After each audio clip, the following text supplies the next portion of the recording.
रमजान शरीफ का महीना आ रहा है। इस मुबारक महीने में आप देखोगे लोग बीमार होना शुरू हो जाएंगे। वो लोग जो पूरी साल सही रहते हैं 11 महीने, जैसे ही रमजान का महीना आएगा किसी के सर में दर्द उठेगा, किसी के पेट में दर्द होगा, कोई कहेगा मेरा बीपी बढ़ जाता है, कोई कहेगा मेरा बीपी लो हो जाता है, कोई कहता है मैं शुगर का मरीज हूं, कोई कहता है कि मुझे डॉक्टर ने मना किया है रोजा रखने से।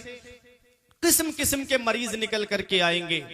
अल्लाह अकबर। आज हम सिर्फ मौला अली शेर खुदा का नाम लेते हैं लेकिन उनकी अदाओं को अपनाते नहीं हैं।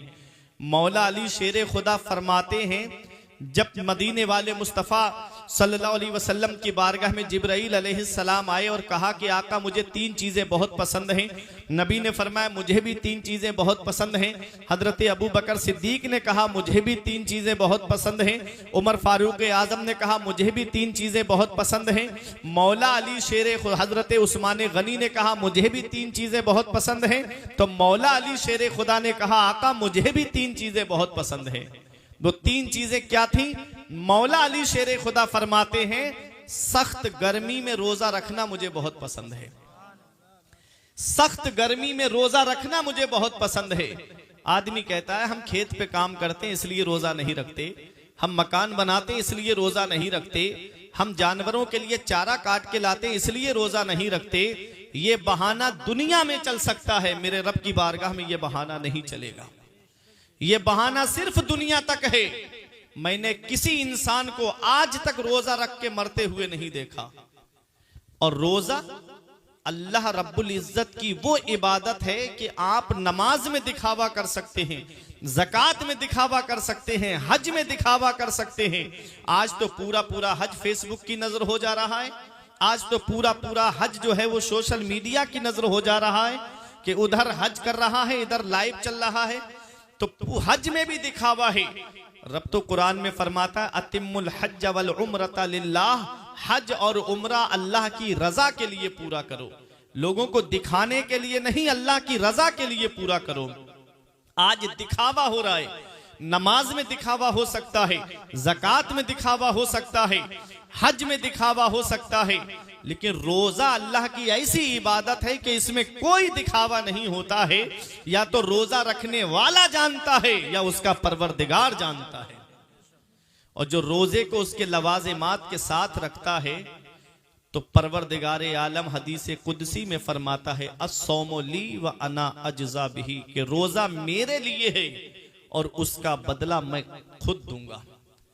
रोजा मेरे लिए है और उसका बदला मैं खुद दूंगा। पता चला कि रोजेदार जब रोजा रखता है तो उसे परवरदिगार आलम का दीदार नसीब होगा। 2 खुशी हैं, एक इफ्तार के वक्त और दूसरी खुशी परवरदिगार आलम का जब वो दीदार करेगा जन्नत में, तब खुशी होगी। पता चला जन्नत में 8 दरवाजे हैं, एक दरवाजे का नाम रैयान है जिससे सिर्फ रोजेदार गुजरेंगे। तो रोजा कितनी अहम इबादत है। रोजा किसी हाल में नहीं छोड़ना चाहिए। साल में 1 महीने के लिए रोजे आते हैं। आप जो डॉक्टरी लाइन से जुड़े हुए हैं आप उनसे पूछेंगे कि इंसान एक वो गाड़ी है कि जिसकी सर्विस ना कराई जाए और पूरी साल उसको चलाया जाए तो बताओ गाड़ी खराब होगी कि नहीं होगी? सर्विस मत कराओ उसकी, मोबिल जल के राख हो जाएगा, उसका गाड़ी का इंजन भी खराब हो जाएगा। यही हाल हमारे लीवर का है कि हम पूरी साल खाते हैं तो खाने की वजह से लीवर डैमेज हो जाता है, लीवर कमजोर हो जाता है। 1 महीने के रोजे अल्लाह रब्बुल इज्जत ने अपने महबूब की उम्मत को अता फरमाए हैं। 1 महीने के रोजे आदमी रखता है, 1 महीने के रोजे में उसका लीवर तरोताजा हो जाता है और फिर वो पूरी साल अल्लाह की नेमतें खाए, उसका लीवर खराब नहीं होता है। अब डॉक्टर भी कहते हैं कि रोजा रखने से इंसान का लीवर भी ठीक हो जाता है। और एक आखिरी बात, रोजा है क्या? रोजा तकवे का जरिया है। रब फरमाता है या अय्युहल्लज़ीना आमनू कुतिबा अलैकुमुस्सियाम कमा कुतिबा अलल्लज़ीना मिन क़ब्लिकुम लअल्लकुम तत्तक़ून। ऐ ईमान वालो, तुम पर रमजान शरीफ के रोजे रखने फर्ज कर दिए गए जैसा तुमसे पिछले वालों पे फर्ज किए गए थे। रोजा फर्ज क्यों हुआ है? लअल्लकुम तत्तक़ून, ताकि तुम परहेजगार बन जाओ। ताकि तुम मुत्तकी बन जाओ। पता चला रोजा हमको मुत्तकी बनाने के लिए आता है, रोजा हमको तकवा दिलाने के लिए आता है। रोजेदार के मुंह की बू, जब आदमी कुछ खाता नहीं है तो उसके मुंह से बू आती है, ऐसी बू जिससे इंसान दूर भागता है, ऐसी बू जिससे इंसान कराहियत महसूस करता है। रब फरमाता है कि रोजेदार की मुंह की बू मुझे मुश्को अंबर से भी ज्यादा पसंद है। रब फरिश्तों को हुक्म देता है कि रोजेदार के मुंह से अपना मुंह लगा लो, क्योंकि रोजेदार के मुंह की बू मुझे मुश्क से भी ज्यादा पसंद है। तो रोजा कितनी बड़ी इबादत है। रमजान शरीफ का महीना आ रहा है, इस महीने में ज्यादा से ज्यादा इबादत करो, रोजे रखो, अल्लाह रब्बुल इज्जत की बारगाह में तौबा करते रहो, अपने गुनाहों से माफी मांगते रहो। देखो जो भी मामलात हैं, डॉक्टरी के मामलात हैं, बीमारी के मामलात हैं, वो इंसानों से छुप सकते हैं, परवरदिगार आलम तो अलीम व खबीर है। मेरा रब तो दिलों के राज जानता है, मेरा रब तो दिलों के खतरात से वाकिफ है। मेरा रब सब जानता है कि कौन क्या बहाना कर रहा है और कौन रोजे को उसके लवाजिमात के साथ रख रहा है। तो आखिरत की तैयारी करो, मरने से पहले मरने की तैयारी करो। दुनिया चंद दिन की है। कब्रिस्तान ऐसे नौजवानों से भरा पड़ा है जो कहते थे मौलाना फजर से नमाज पढ़ने आएंगे। कब्रिस्तान ऐसे बूढ़ों से भरा पड़ा है जो कहते थे जुमे से नमाज पढ़ने आएंगे। साथ जिनके थे यहाँ लश्करो फौजो सिपाह, बेकसाना कब्र के अंदर अकेले चल बसे। एक साथ भी न ठहरे वादा जिनका आ गया, जी के जी में रह गए अरमान सारे चल बसे। पढ़ के तू कुरान को अब जमा कर ले कुछ सवाब, कब्र पर फिर कौन आए फातिहा के वास्ते। काम वो कर ले प्यारे जिसके बाइस कब्र में, बागे रिजवा से खुले खिड़की हवा के वास्ते। काम दोजक के किए जन्नत का है उम्मीदवार, कसरे जन्नत तो बना है पारसा के वास्ते। मौला अली शेर खुदा ने क्या फरमाया, बात पूरी कर दूं कि मुझे दुनिया की 3 चीजें बहुत पसंद हैं। गर्मियों में रोजा रखना मुझे बहुत पसंद है, और अल्लाह रब्बुल इज्जत के नाम पर मुझे तलवार चलाना बहुत पसंद है, और मौला अली शेर खुदा फरमाते हैं कि मुझे मेहमानों की मेहमान नवाजी करना मुझे बहुत पसंद है। तीनों काम अल्लाह ने मौला अली शेर खुदा को अता फरमा दिए।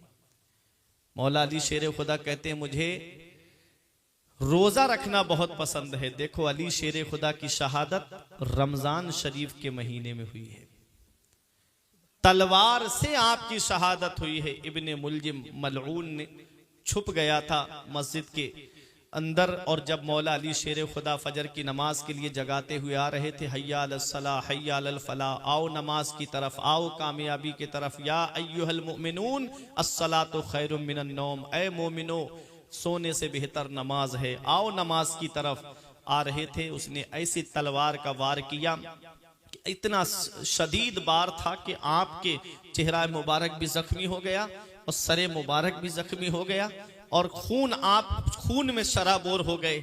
मौला अली शेर खुदा जमीन पे तशरीफ ले आए, आपके चाहने वालों ने आपको उठाया और उस जालिम को भी पकड़ लिया।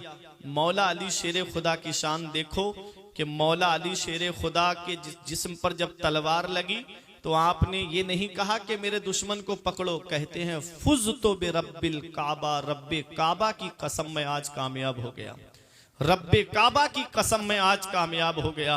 सदाका रसूलुल्लाह सल्लल्लाहु अलैहि वसल्लम ने सच फरमाया। अल्लाह अकबर, बहुत बड़ा बदबख्त होगा वो जो मेरे अली को शहीद करेगा। अल्लाह अकबर। वो मौला अली शेर खुदा कि आपने फरमाया था कि मुझे रोजा रखना बहुत पसंद है गर्मियों में। वो अरब की चिलचिलाती हुई धूप थी, वो अरब की शिद्दत की गर्मी थी। मौला अली शेर खुदा रोजे की हालत में थे, और अली शेर खुदा कहते हैं कि मैं दुश्मन की तलवार से शहीद किया जाऊं। आपकी ये ख्वाहिश भी पूरी हो गई, रोजे की हालत से थे, आपकी ये ख्वाहिश भी पूरी हो गई। और मेहमानों की मेहमान नवाजी, अली शेर खुदा फरमाते मेहमानों की मेहमान नवाजी करना मुझे बहुत पसंद है। तो मौला अली शेर खुदा के लिए शरबत का प्याला लाया गया, तो आपने फरमाया ए मेरे बेटे हसन, ये शरबत का प्याला पहले मुझे मत पिलाओ, जिसने मेरे ऊपर तलवार का वार किया है, ये शरबत का प्याला उसे ले जा करके पिला दो। जब शरबत का प्याला लेकर के इमाम हसन गए, तो उसने कहा कि अच्छा, अब अली के अंदर इतनी ताकत नहीं रही मुझसे बदला लेने की, तो मुझे शरबत में जहर मिला करके पिला करके मुझे मारना चाह रहे हैं। मौला अली शेर खुदा के पास आके इमाम हसन ने बताया, तो मौला अली शेर खुदा फरमाते, ओ जालिम, अगर तू ये शरबत का प्याला पी लेता तो कयामत के दिन में मदीने वाले मुस्तफा से तुझको हौज़े कौसर का जाम पिलवा देता, मैं तुझे माफ कर देता। वो मौला अली शेर खुदा हैं। तो आप ऐसे आलम ने भी उसको मेहमान नवाजी का के जरिए शरबत का प्याला पेश कर रहे हैं। उस आलम ने भी मौला अली शेर खुदा ने, जिसने आपके ऊपर वार किया, मौला अली शेर खुदा उसके लिए शरबत का प्याला भेज रहे हैं। ये अली शेर खुदा हैं। कभी वक्त मिलेगा तो मौला अली शेर खुदा की शान में आपको बताऊंगा। 3 बातें फरमाई मुझे बहुत पसंद है। रमजान फरमाया कि सख्त गर्मी में रोजा रखना मुझे बहुत पसंद है। फरमाया कि मैं किसी दुश्मन की तलवार से शहीद किया जाऊं, ये मुझे बहुत पसंद है। तलवार चलाना मुझे बहुत पसंद है। और फरमाया मेहमानों की मेहमान नवाजी करना मुझे बहुत पसंद है। तो मौला अली शेर खुदा के सच्चे आशिक बनो, नमाज की पाबंदी करो। मौला अली शेर खुदा ने रोजों की मुहाफजत फरमाई है। आज सच्चे आशिक मौला अली बनो, रमजान शरीफ के रोजों को रखो। परवरदिगार आलम हम सबको अमल की तौफीक अता फरमाए। अस्सलामु अलैकुम सलातु सलाम। अपने हबीब के सदके वसीले से जो और बच्चे हमारी बस्ती के तालीम हासिल कर रहे हैं, उनको भी बेहतरीन हाफिज कुरान बनाए, बेहतरीन आलिम दीन बनाए। एक गुजारिश, एक पैगाम है मेरा कि आप तमामी हजरात अपने बच्चों को पढ़ाइए, अपने बच्चों को तालीम से आरास्ता कीजिए। महाराजा शरीफ से पैगाम आया था कि आधी रोटी खाइए, बच्चों को पढ़ाइए। आज सेक्टर ब्यूरो की रिपोर्ट के मुताबिक 85% मुसलमान तालीम याफ्ता नहीं है। 85% मुसलमान पढ़ा लिखा नहीं है।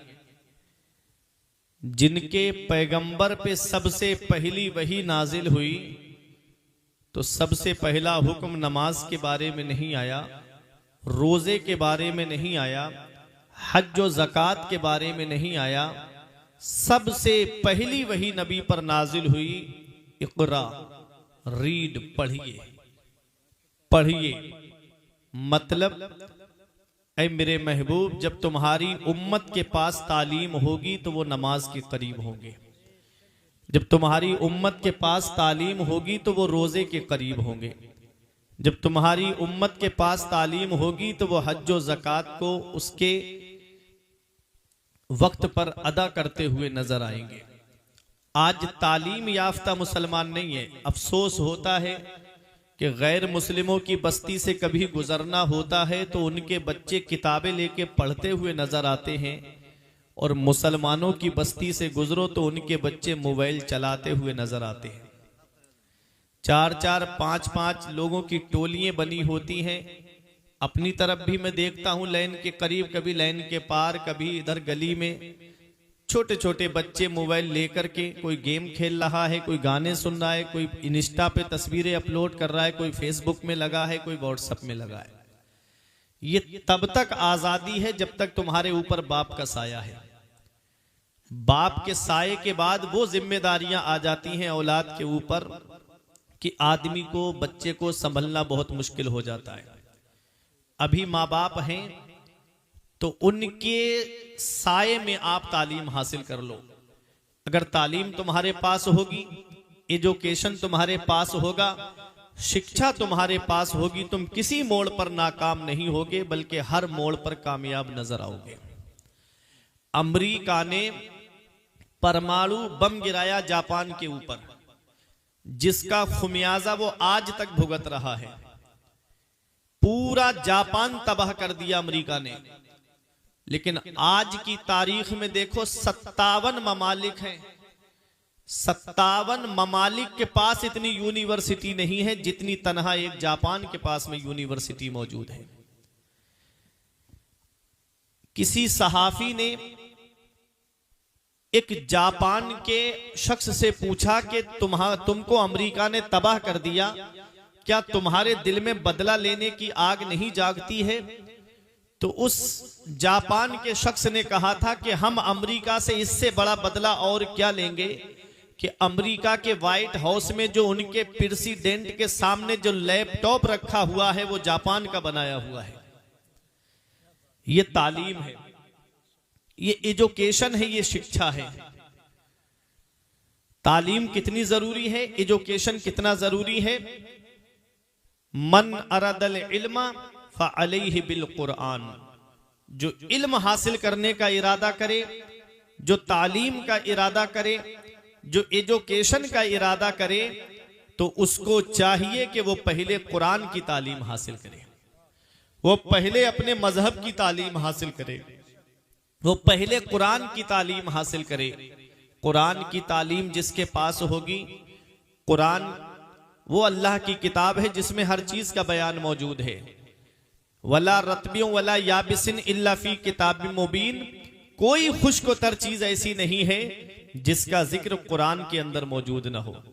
हर चीज कुरान में है, हर चीज का बयान कुरान में है, हर चीज का जिक्र कुरान में है। बड़े बड़े साइंसदां कुरान पर रिसर्च करते करते इस्लाम कबूल करके मुसलमान हो गए। ये हमारा कुरान है, ये हमारे कुरान की शान है। कुरान जिस जुज़दान में होता है वो जुज़दान काबिल ताज़ीम होता है। कुरान जिस रहल पे रखा जाता है वो रहल काबिल ताज़ीम होती है। तो सोचो कुरान जिस सीने में आ जाए तो उस सीने की शान का आलम क्या होगा। कुरान जिस सीने में आ जाए उस सीने की शान का आलम क्या होगा। बख्शिश की राह मोमिनो आसान बना लो, अपने लिए निजात का सामान बना लो। दुनिया की किताबों पे नजर बाद में रखना, बच्चों को पहले हाफिज़े कुरान बना लो। 1200 साल तक वो जलवे रहे मुसलमानों के, 1200 साल तक मुसलमानों ने हुकूमत की। जब तक मुसलमान तालीम याफ्ता रहा, किसी मोड़ पर फेल नहीं हुआ, किसी मोड़ पर नाकाम नहीं। आज मुसलमान तालीम से दूर हो गया, गुलामी करता हुआ नजर आ रहा है। सरदारी इल्म से मिलती है, बुलंद मकाम इल्म से मिलता है, बुलंद अजमत इल्म से मिलती है, बुलंद शान इल्म से मिलती है। इसलिए आधी रोटी खाओ, फाके से जिंदगी काट लो, लेकिन अपने बच्चों को अनपढ़ मत रखना, जाहिल मत रखना। अपनी औलाद को पढ़ाना, अपनी औलाद को तालीम से आरास्ता करना। एक आखिरी बात, कुरान है क्या? हर चीज कुरान में है, हर चीज का बयान कुरान में है। कुरान पढ़ने वाला, कुरान की तिलावत करने वाला कभी नाकाम नहीं होता है। कुरान की तिलावत करने वाला हर मोड़ पर कामयाब नजर आता है। अब रमजान शरीफ का महीना आ रहा है। यह कुरान शरीफ कौन से महीने में नाजिल हुआ था? रब फरमाता है, इन्ना अंज़लनाहु फी लैलतिल क़द्र, हमने कुरान को कद्र वाली रात में उतारा। लैलतुल क़द्र में कुरान आया है। 3 रातें ऐसी अल्लाह ने अपने महबूब की उम्मत को अता फरमाई हैं जो पिछली उम्मतों को वो रातें नहीं मिली थी। एक रात है शबे मेराज, एक है शबे बारात जो निकल गई 14 शाबान को। अब एक रात रह गई है जो रमजान शरीफ के आखिरी अशरे की ताक रातों में जिसको तलाश करो, जिसे शबे कद्र कहते हैं। वो शबे कद्र लैलतुल कद्र, जिसके बारे में कुरान फरमाता है, वमा अदराका मा लैलतुल कद्र, तुम क्या जानो कि लैलतुल कद्र क्या है। लैलतुल कद्र खैरुम मिन अल्फि शहर, लैलतुल कद्र 1000 महीनों से बेहतर है।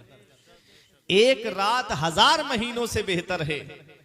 अल्लाह अकबर, कितनी अजमत वाली रात होगी।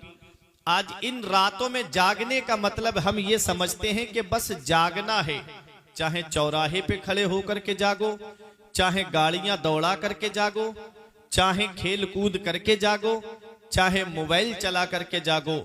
जागने का मतलब ये नहीं है। जागने का मतलब है अपने गुनाहों से तौबा करो, अपने गुनाहों से माफी मांगो, अल्लाह की इबादत करके रात को गुजारो, कुरान की तिलावत करके रात को गुजारो। मैं एक दिन सोच रहा था कि सरकार गौसे आजम ने 40 साल तक इशा के वुजू से फजर की नमाज पढ़ी। 40 साल ये पीठ बिस्तर से नहीं लगी गौसे आजम की। गरीब नवाज ने 37 साल 37 साल इस हाल में गुजारे कि रात में ये पीठ बिस्तर से नहीं लगी, पूरी रात अल्लाह की इबादत करते। इमाम आजम अबू हनीफा ने 30 साल इस हाल में गुजारे हैं कि आपने रोजे रखे हैं। इमाम आजम अबू हनीफा ने 40 साल इस हाल में गुजारे हैं कि इशा के वुजू से फजर की नमाज पढ़ी। इमाम आजम अबू हनीफा ने उन्हीं 40 साल में ऐसी इबादत की है अपने रब की कि आप एक रकत में एक कुरान पाक खत्म शरीफ फरमाया करते थे। इमाम आजम अबू हनीफा ने रमजान शरीफ के महीने में 62 मरतबा कुरान पाक खत्म शरीफ फरमाते थे। आपने 1500 दिरहम या दीनार खर्च करके एक लिबास सिलवाया था जिसे आप रात में पहना करते थे जब अल्लाह की इबादत करने के लिए चलते थे। 1500 रुपए का लिबास, 1500 दीनार, उस वक्त दिरहमो दीनार जो पैसा चलता था, 1500 खर्च करके आपने, और आप कहते हैं कि अल्लाह की इबादत के लिए जीनत पकड़ना बेहतर है लोगों के सामने जीनत करने से।